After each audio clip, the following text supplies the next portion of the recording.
All right guys, it's great to be back with you for another video. It's been too long, I know. Let me start by giving you the most important modification you could ever do to your Lexus GX470.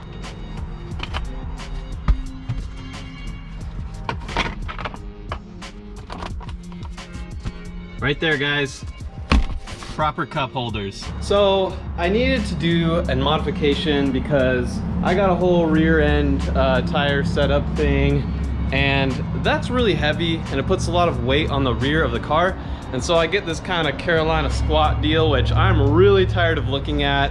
And that's why I said on my 7 modifications you should make to your Lexus GX470 video, I said on that you should choose a suspension for future you. Now, I didn't know that having just a rear tire carrier would have that big of an effect on the ride quality, number one, and second of all, the actual droop of the rear end. But luckily, Eibach makes it pretty easy. If I can get this thing off. They have a heavy duty rear spring kit, which will make it super simple instead of me having to modify these current springs in any way, putting airbags in and stuff like that inside the spring.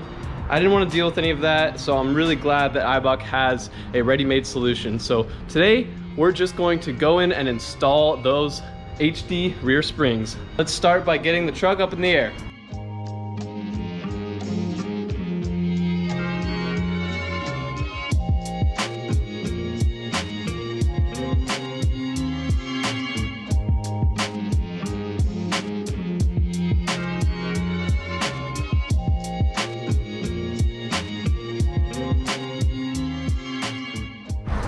Guys, this is why it's important to do your inspections regularly. You're not gonna believe what I found when I was jiggling the sway bar to make sure all my bushings were still intact. Boys, I have no idea.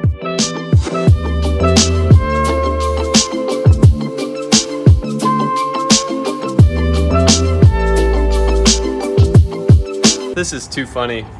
Yeah, I'm taking it off. This one on top here is a 12, this is a 14, just, you know, kind of use some little wrenches and get them off. And then these inner sway bar bushings are 12s. There we go. And there she goes. This is too funny, guys. There's the end over there. Look at this. Are you kidding me, guys? Way too much flex on this GX.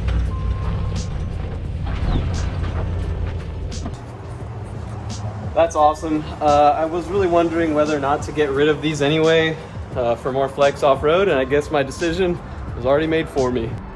Wow. Okay, moving on. So first, obviously, you would start up by disconnecting your sway bar end links, but I don't think it's gonna get in my way. Then I'm gonna get out these rear puck things. I'll disconnect probably the bottom of the shock here so I can get all the droop that I need. And then we're just gonna take the spring out and put the new one back in. Should be easy as that. All right, well there's that. Now let's get to taking the bottom of this shock off. Just gonna crack it. There she comes. Okay, just gonna keep that in a safe spot. And then the shock should be able to wiggle off here, kind of. You might have to mess around with the jack and raise it up when you're ready to take it off, because this is kind of like canted upwards. So maybe I'll take both of the bolts out and then I'll raise up the axle and it'll make it easier to come off.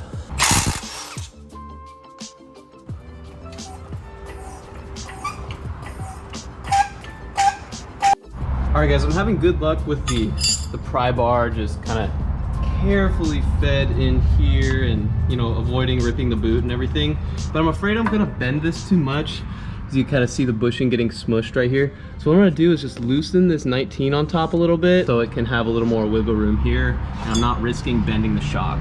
All right guys, I found a pretty funny harebrained way of doing this.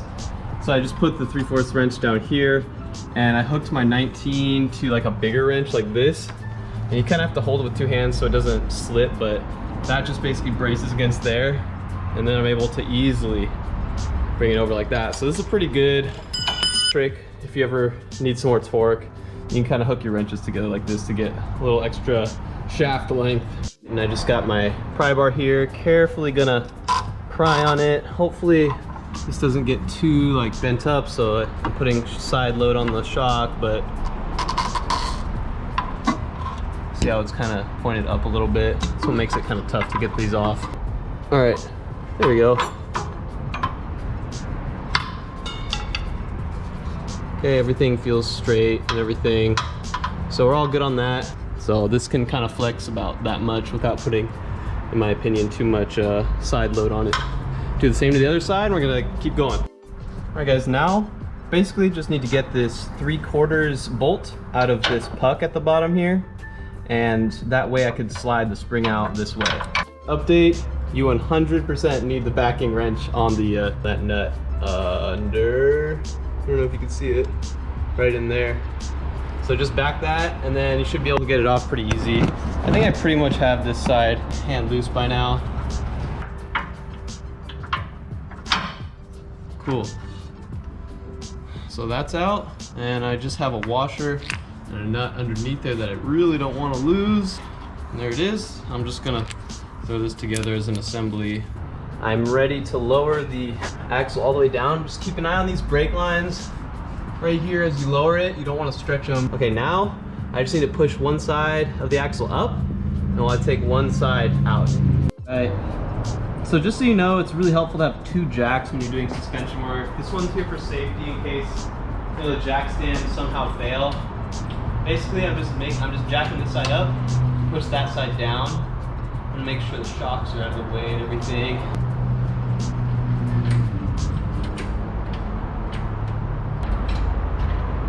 Let's see if it'll come out easy for me. All right. Wait, I need that. Let's throw it back in.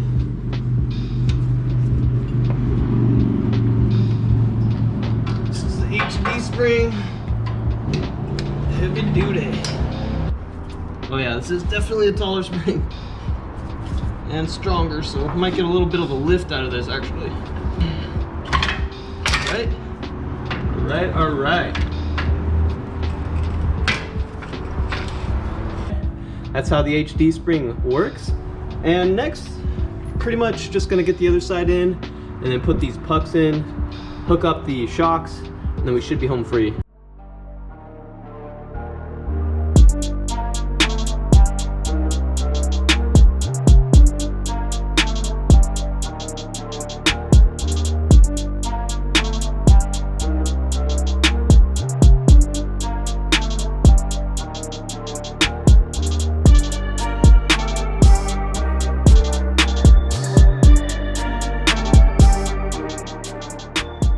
Guys, this is going really smooth.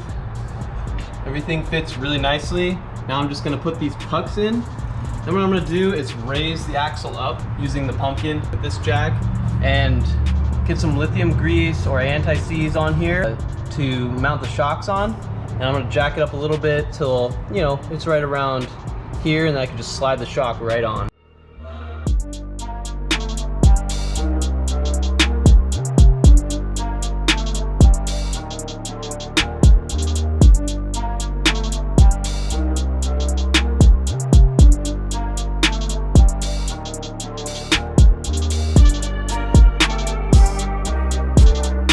Okay guys, if you ever find yourself in a position where gravity's working against you and you keep losing your backing nut in a place where you can't really fit your hands to hold it in place, wrap some duct tape around your wrench and it'll hold the nut in place till you're ready to screw it in.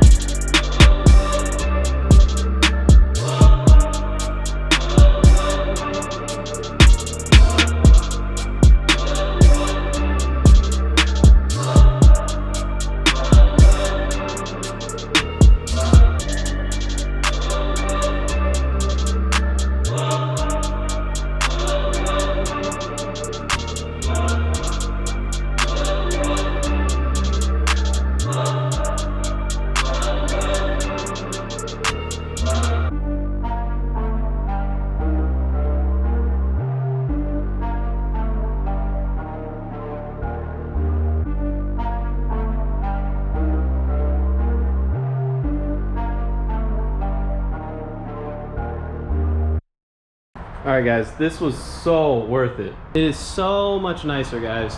It was probably sagging down to about here. Maybe gained an inch since then. I should have measured before, but you know, what else is new with me? In addition, guys, you gain a lot of departure angle from doing this.